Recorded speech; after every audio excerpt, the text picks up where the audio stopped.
పశ్చిమ గోదావరి జిల్లా మొగల్తూరు మండలంలోని ముత్యాలపల్లి గ్రామంలో గంజాయి ముఠా గుట్టురట్టయింది. బండి ముత్యాలమ్మ ఆలయ సమీపంలోని భోజనశాల వద్ద పోలీసులు దాడి చేసి 10 మందిని పోలీసులు అదుపులోకి తీసుకున్నారు. వీరి నుంచి 19 గంజాయి లిక్విడ్ సీసాల్ని స్వాధీనం చేసుకున్నట్లు డీఎస్పీ తెలిపారు. గంజాయి లిక్విడ్ గా తీసుకొచ్చి నరసాపురం, పాలకొల్లు ప్రాంతాల్లో అమ్మాలని ప్లాన్ చేశారన్నారు.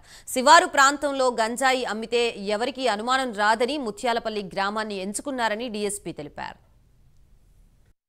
మన పశ్చిమ గోదావరి జిల్లా superintendent of police Shri Adnan Nayeem Asmi sir నేతృత్వంలో మన పశ్చిమ గోదావరి జిల్లాని నరసాపురం సబ్ డివిజన్ని గంజాయి లేని డిస్ట్రిక్ట్గా, గంజాయి లేని సబ్ డివిజన్గా తయారు చేయాలని ఇన్ఫర్మేషన్ సిస్టమ్ని పెట్టుకోవడం జరిగింది.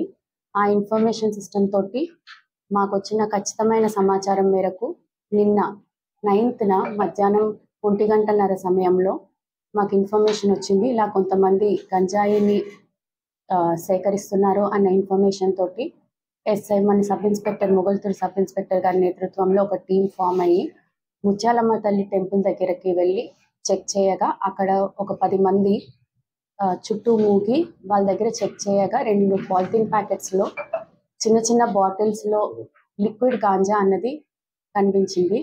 అది సుమారు 19 బాటిల్స్ 138.198 గ్రామ్స్ లిక్విడ్ గాంజా ఆ బాటిల్స్లో ఉండడం జరిగింది.